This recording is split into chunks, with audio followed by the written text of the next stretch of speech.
Alrighty, this is Tutorial Sunday.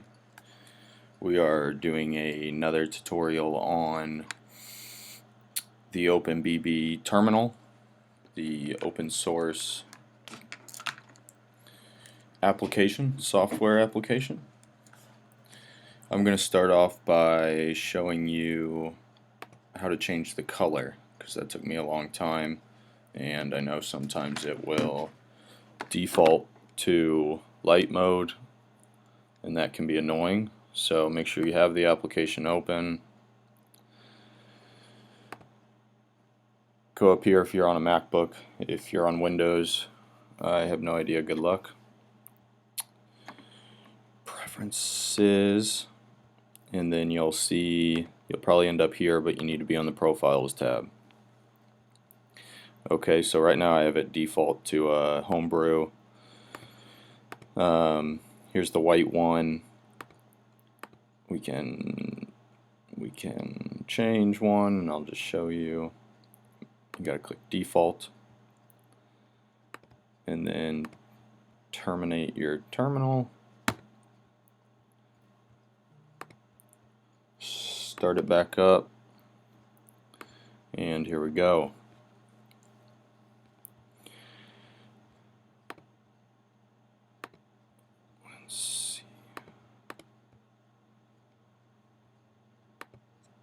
I like this one.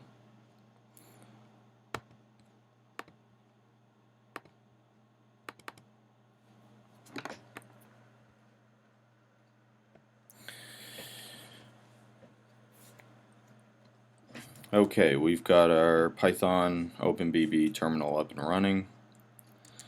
Today we're going to cover, well, first off I need to start with, nothing in this video is financial advice, purely informational.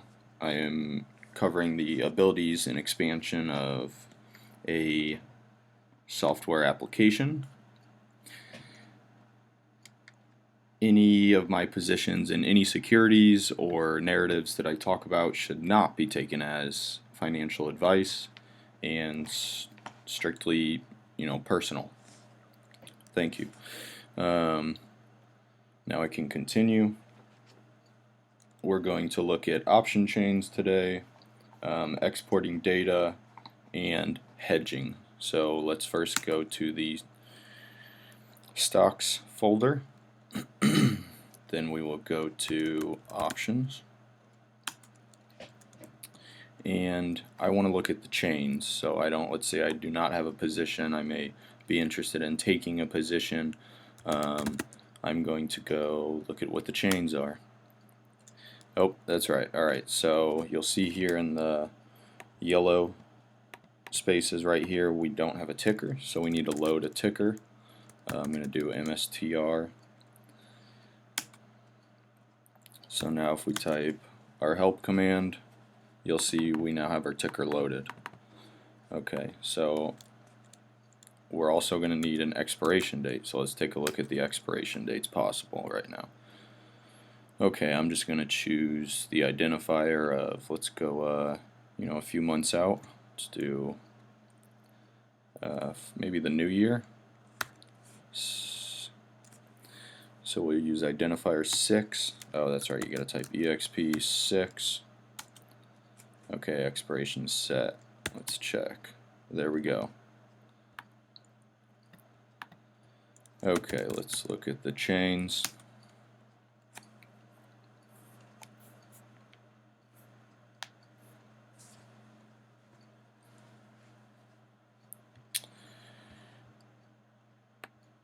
Beautiful, and I can open this up.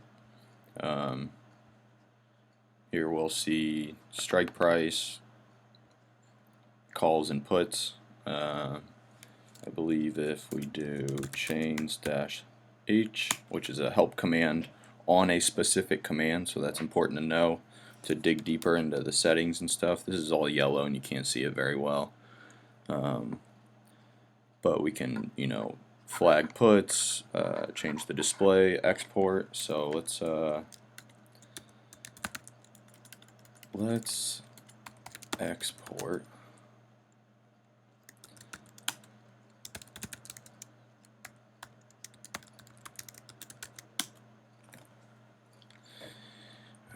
just did this.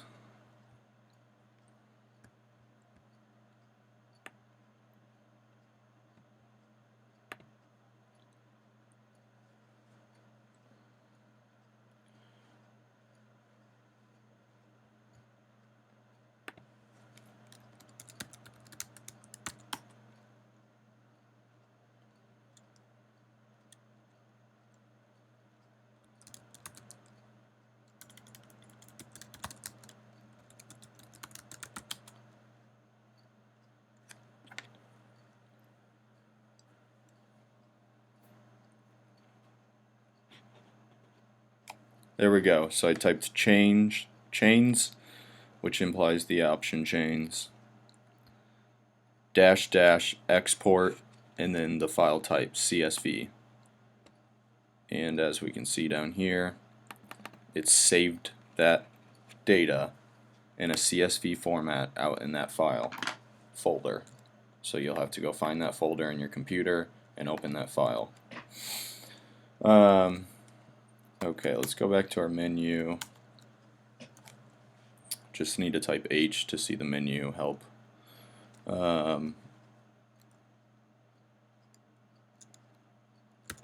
Let's check out the hedge feature.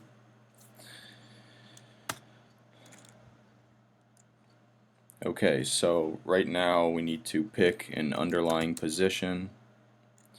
So I'm going to do the 100 long call, so that basically the pick command loaded our underlying position. If we type H, we'll see we now have an underlying position here. We can list the available strikes just by typing list. And again, we'll be using this identifier, but we're going to add an option. So that, I guess the hedging idea is that we can plot you know, our positions and adjust how we want to hedge a position if necessary.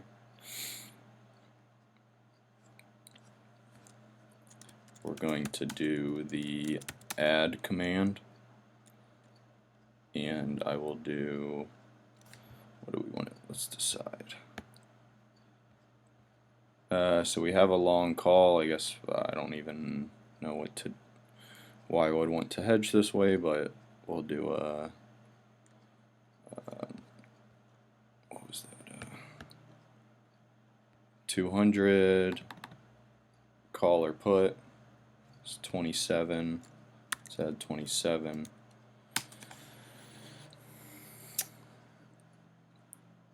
Okay. If we want to remove, we should have 2 selected. So we should be able to plot. No, we don't. We need to add another one. 14-P.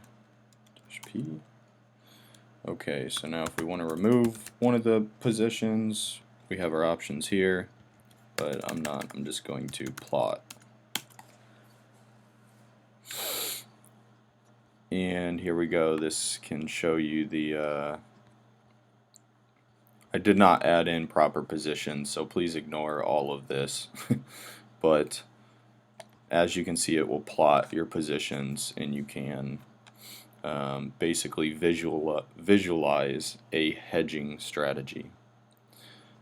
You can also save this as a PNG, and you can also adjust the configuration and the size, so that can be a useful tool. Okay, I think we're just going to stick to a short tutorial today. There's some I just went a little deeper than the last video. If you have any questions, please comment. Don't forget to keep in mind that you can type a command and then type the -H command after it, and it will give you information on that individual command. Thanks everyone. See you next Sunday.